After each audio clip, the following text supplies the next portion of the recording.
Hello everyone, welcome to this channel English stadium. Guys, आज की इस वीडियो में हम लोग डिस्कस करेंगे इग्नू बीएड में आने वाले प्रॉब्लम्स को लेके, जो कि आपको पता है कि इग्नू ने 2025 जनवरी सेशन के लिए अपनी फॉर्म फिलिंग स्टार्ट कर दी है और मैंने कंप्लीट इन्फॉर्मेशन दी थी आपको कि स्टेप बाय स्टेप आपको कैसे फॉर्म फिल करना है। अगर आपने हमारी वो वीडियो नहीं देखी है तो आप लोग हमारे चैनल इंग्लिश स्टेडियम पे आइए, प्लेलिस्ट में आप जाइए और आपको स्टेप बाय स्टेप यहाँ भी आप देख सकते हैं फॉर्म फिलिंग मैंने बता दिया था। लेकिन अभी भी कुछ स्टूडेंट्स को जो है कंफ्यूजन हो रहा है कि सर हमने अपना ग्रेजुएशन कोर्स जो किया है उसके साथ साथ ही डीएलएड किया है, तो क्या हम एलिजिबल हैं? तो आज की इस वीडियो में मैं ये बताऊंगा। प्लस कुछ स्टूडेंट्स को ये डाउट हो रहा है कि सर इन सर्विस टीचर क्या होता है और प्री सर्विस टीचर क्या होता है, यानी दोनों के बीच डिफरेंस क्या होता है। तो आज की ये वीडियो आप लोग के लिए बहुत इंपॉर्टेंट होने वाली है। अगर आप लोग हमारे चैनल इंग्लिश स्टेडियम पे नए हैं तो प्लीज चैनल को सब्सक्राइब करें। साथ ही साथ अगर आपने बेल आइकन नहीं हिट करा है तो बेल आइकन जरूर हिट करें, क्योंकि जो भी नोटिफिकेशन आएगी आपको सबसे पहले मिल जाएगी। मैं यहाँ पे आपको बता दूं कि मैं यहाँ पे आपको अपने चैनल इंग्लिश स्टेडियम पे इग्नू बीएड और 1 ईयर बीएड की सारी अपडेट देता हूँ टाइम टू टाइम। तो गाइज, आप लोग चैनल को सब्सक्राइब करना ना भूलें। तो चलिए मैं आपको ऑफिशियली बता देता हूं। जैसा कि आपको पता है कि इग्नू ने 2025 सेशन के लिए अपना अनाउंसमेंट सेक्शन में ऑफिशियली फॉर्म की डेट डाल दी है और आप यहां से अपना रजिस्ट्रेशन कर सकते हैं, फॉर्म फिल कर सकते हैं। मैं आपको सबसे पहले ले चलता हूं इग्नू के प्रोस्पेक्टस पे, जो कि 2025 का प्रोस्पेक्टस है। और अगर आपको ये प्रोस्पेक्टस नहीं मिला है तो आप हमारे व्हाट्सएप और टेलीग्राम ग्रुप को ज्वाइन कर लीजिए, वहां पे ये प्रोस्पेक्टस आपको आसानी से मिल जाएगा। साथ ही साथ जो भी अपडेट्स आएंगी वो भी आपको हमारे चैनल पे, हमारे ग्रुप पे आपको मिल जाएगा।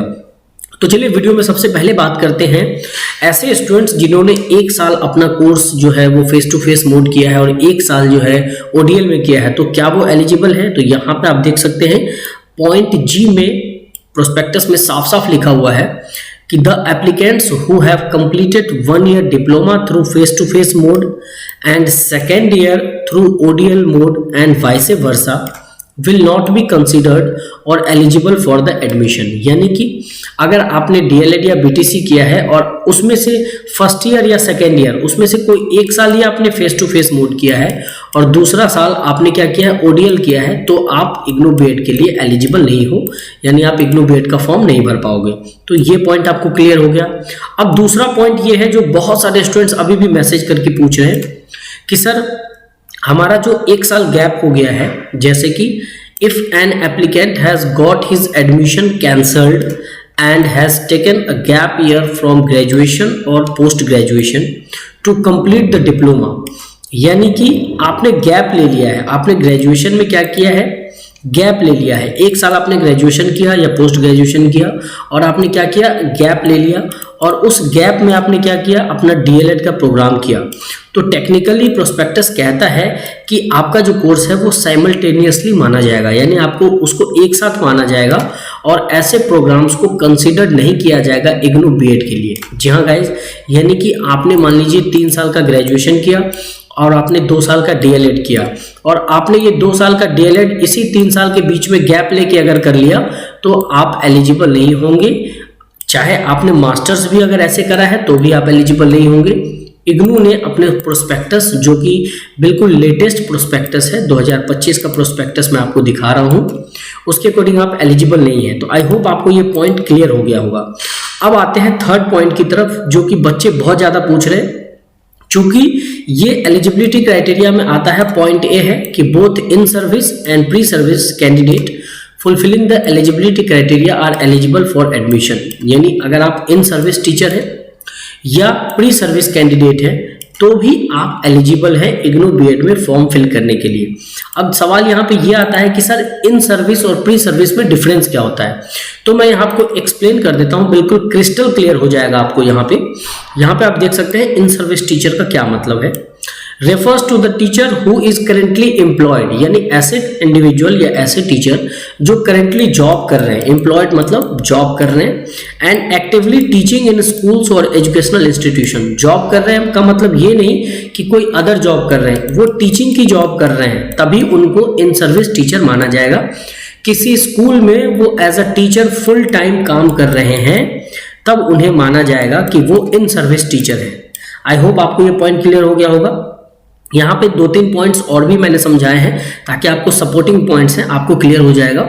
यहाँ पे देखिए, they often participates in the professional development program, workshop, training session and enhance their teaching skills, focus on continuous learning for working and adapt new teaching methods, curriculum and educational technology।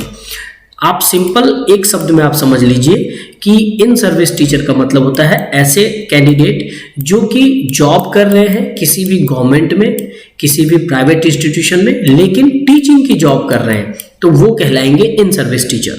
और pre service teacher कौन कहलाएंगे? Pre service teacher वो candidate कहलाएंगे जो undergoing है teaching education का। जैसे मान लीजिए आपको बीएड करना है, ठीक है, और आपने क्या करा हुआ है, डीएलएड किया हुआ है, आपने डीएलएड का प्रोग्राम जो है किया हुआ है, या फिर आपने बीटीसी किया हुआ है, आपने बीटीसी किया हुआ है, तो आप क्या हो, लेकिन आप कहीं जॉब नहीं कर रहे हो, तो आप क्या कहलाएंगे?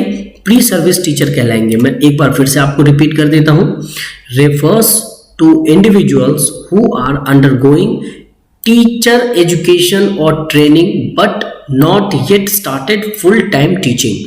यानी आपने ट्रेनिंग तो कर लिया है, लेकिन आप कहीं भी स्कूल में, प्राइवेट में, गवर्नमेंट में फुल टाइम टीचिंग नहीं कर रहे हैं, आप फुल टाइम टीचिंग नहीं कर रहे हैं, बस आप ट्रेंड हैं, आपने टीचर की ट्रेनिंग की हुई है, तब आप कहलाएंगे प्री सर्विस टीचर। और अच्छी बात यह है कि इग्नू ने अपने बीएड 2025 सेशन के लिए इन सर्विस टीचर और प्री सर्विस टीचर दोनों को ही एलिजिबल किया है। अगर आप ट्रेंड हैं, कहीं जॉब नहीं कर रहे हैं, आपके पास कोई टीचिंग एक्सपीरियंस नहीं है, तब भी आप एलिजिबल हैं। अगर आप कहीं गवर्नमेंट में जॉब कर रहे हैं, प्राइवेट स्कूल में जॉब कर रहे हैं और आपके पास मान लीजिए 2 साल का, 5 साल का, 10 साल का टीचिंग एक्सपीरियंस है, तब भी आप इग्नू से बीएड करने के लिए एलिजिबल हैं। तो यहाँ पे आई होप आपको दोनों पॉइंट्स क्लियर हो गए होंगे। की डिफरेंस में भी यहाँ पे लिखा हुआ है कि इन सर्विस टीचर कौन है, जो कि ऑलरेडी टीचिंग कर रहा है, और प्री सर्विस टीचर कौन है, जो कि ट्रेनिंग करके टीचर बनना चाहता है, फ्यूचर में वो टीचर बनना चाहता है। दैट मीन्स दोनों ही एलिजिबल हैं। तो गाइज, मैंने अपनी इस वीडियो में आप लोग को ये समझाने की कोशिश की, 3 पॉइंट्स क्लियर किए मैंने, कि अगर आपका 1 साल फेस टू फेस है, 1 साल रेगुलर है, तो आप एलिजिबल नहीं है।